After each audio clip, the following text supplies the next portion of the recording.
Indian community, and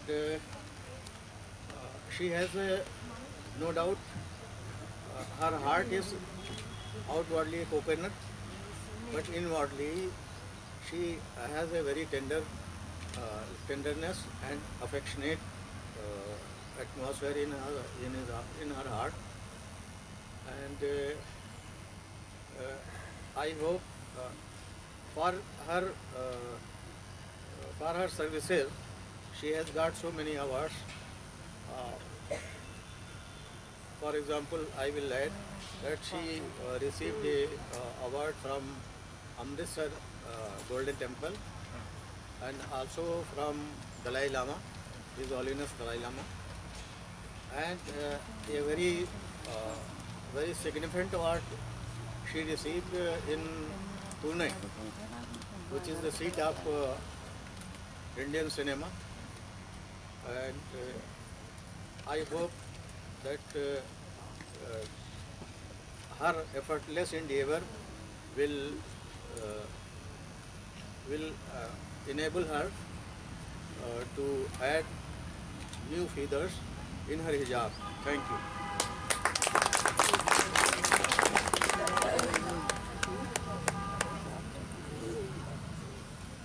Good afternoon, everyone. My name is Rabia Sandal and I am the treasurer of the board, All India Muslim Women Personal Law Board. I am really privileged to have the pleasant task of welcoming the distinguished gathering today on the occasion of International Women's Day. On behalf of All India Muslim Personal Law Board, World Charitable Welfare Organization, and on behalf of all the committee members of this program, I warmly and respectfully welcome the Chief Guest, Honorable Professor Varun Soni, who is the Dean of Religious Life at the University of Southern California. Please give a round of applause. We are highly honored that members of Team US Embassy are also amongst us today. Ladies and gentlemen, please welcome Ms. Catherine Fisher, Diplomacy Officer along with Team US Embassy. We are indeed grateful to all of you for graciously and readily accepting our invitation. We are eagerly looking forward to hear Dr. Varun Soni, who will enlighten us with his thoughts on role of women in interfaith society. As the Dean of Religious Life, he brings together the spiritual and scholarly resources of the university and provides moral and ethical leadership for the community. He is known as a national interfaith leader and has organized many programs with prominent spiritual, scholarly and civic leaders. He is a prolific public speaker and religious scholar.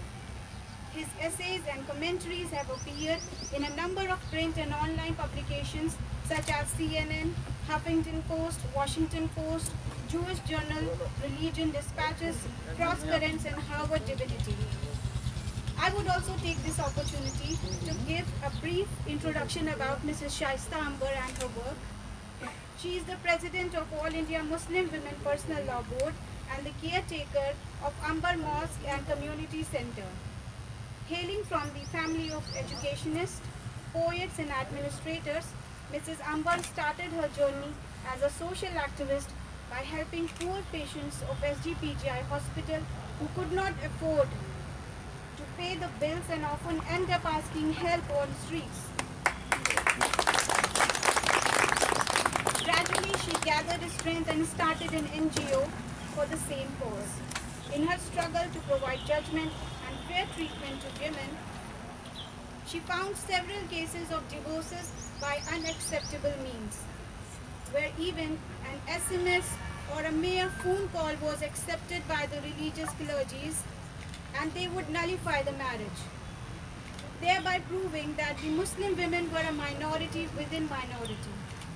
Believing in the statement that be the change you want to see in the society, she took over the charge and formed a model Nikah Nama, abiding by all the principles of Islamic Sharia. This Nikah Nama is still a challenge to many clergies or religious heads who cannot find an iota of mistake in it. The Nikah Nama protects not only the rights of the wife but also the rights of husband. This Nikah Nama is available in a form of a booklet rather than just a certificate which was used earlier. With the breakthrough achievement concerning many cases of women who were tortured at the hands of their male counterpart, she shocked the male-dominated society by opening the doors of women at her own mosque to offer prayer and providing help with the community services. As far as Ambar Mosque is concerned, she has struggled a lot to establish it. It is the first of its kind that welcomes Muslims from all the sects and groups to come and pray together without any discriminations. It is also one of the first mosques in India to go 100% solar. Ladies and gentlemen, from here onwards, I would request Mrs. Iram Jamil, who will continue with the program announcement. Thank you so much.